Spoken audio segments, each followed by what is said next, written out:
Okay, so in these next three videos, we're going to be talking about the third and the fourth special senses. We're going to talk about hearing and equilibrium because they're both found being formed in the inner ear. So we see, first we're going to discuss hearing. We'll look at the anatomy of the situation and some of the setup for hearing. Hearing is a response to vibrating air molecules. We'll see how it works. It requires an eardrum. Equilibrium, though, is where we are sensing changes in the body orientation. So, fluid is going to be found in both areas. Those are in common. We're going to be using cells called hair cells, which are mechanical type receptors. So they have things in common, and their collocation in the inner ear is what really brings them into commonness, as well as sharing a cranial nerve 8, the vestibulocochlear. So what is the nature of sound? Well, sound is a viable, audible vibration of molecules. And so we'll see this vibration. These vibrations will be conducted via the ear canal here, and they're going to strike the eardrum, and the eardrum is going to vibrate back and forth in response to those moving air molecules. Okay, so they'll push on other air molecules, which will eventually cause the eardrum to vibrate. And in general, it's going to cause these three itty-bitty bones called the ossicles to begin vibrating. And that vibration will be conducted into this chamber, which will send that vibration into the hearing structure in the inner ear called the cochlea. That's the general setup. So what we'll be looking at is the pitch or frequency of that particular air vibration. So we can have high, low frequencies. You can see pretty much we can hear somewhere around this frequency, right in this area, all the way up to around 20,000 hertz. And loudness, we can only withstand, the threshold of pain starts around 120 decibels. Certainly when you're in some large scale arenas, it can get above in between 100 and 120, but you don't want to get beyond that because people are going to start running out of the building.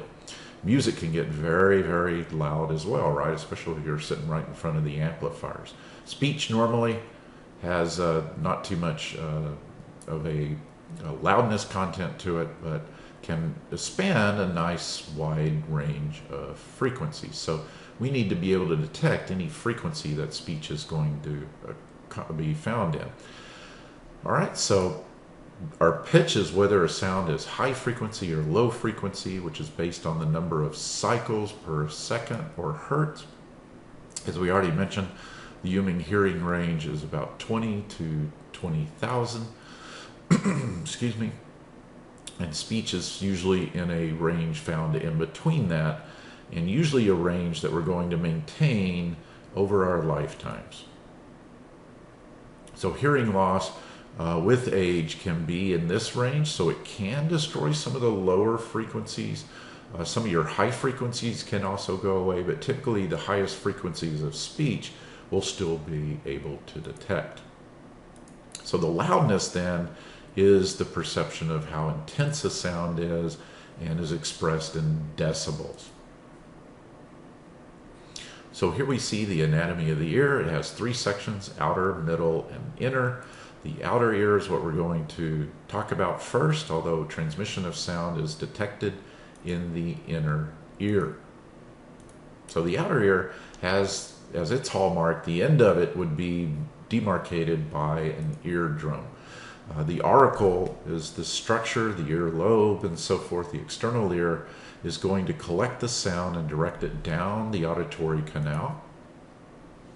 The auditory canal then is filled with some tiny hairs along with earwax, and then we'll strike we'll see these guard hairs and the cerumen that's present that are meant for protective purposes.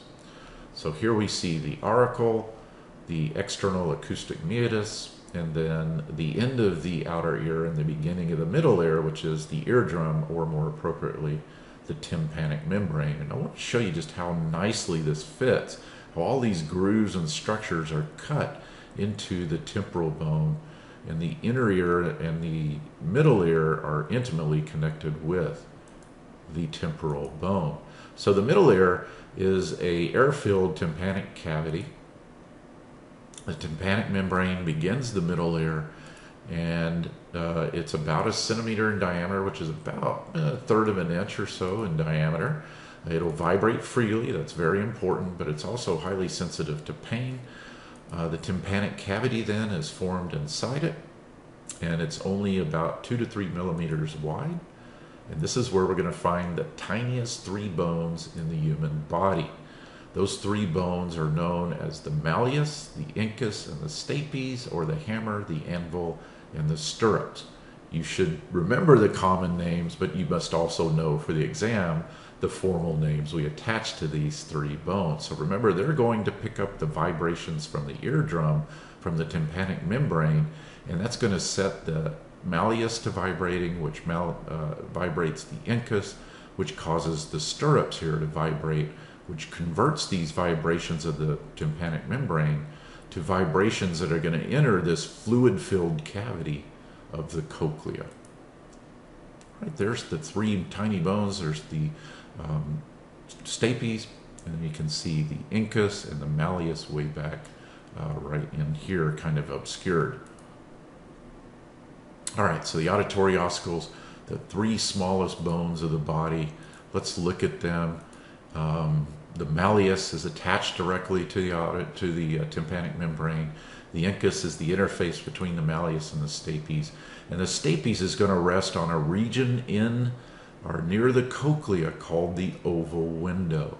And it's through this oval window that the vibrations will be conducted into the fluid of the inner ear of the cochlea.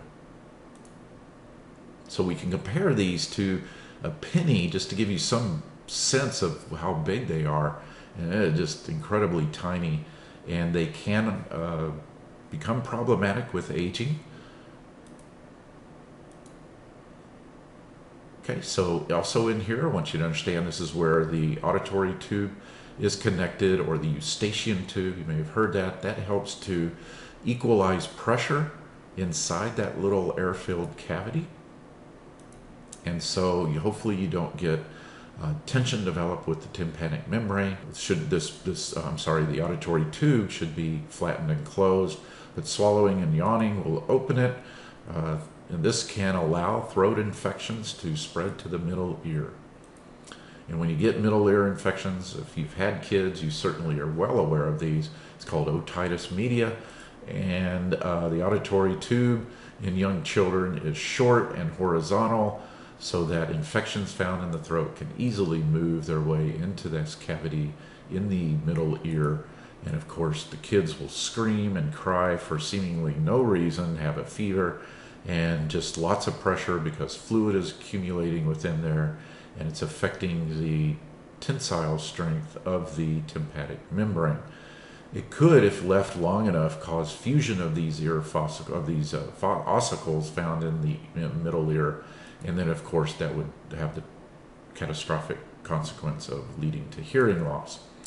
You may have had to go to the extremes of having a very small opening formed in the tympanic membrane to allow the fluid to drain. So here is otitis media. Here's a normal tympanic membrane, and here's one that's having some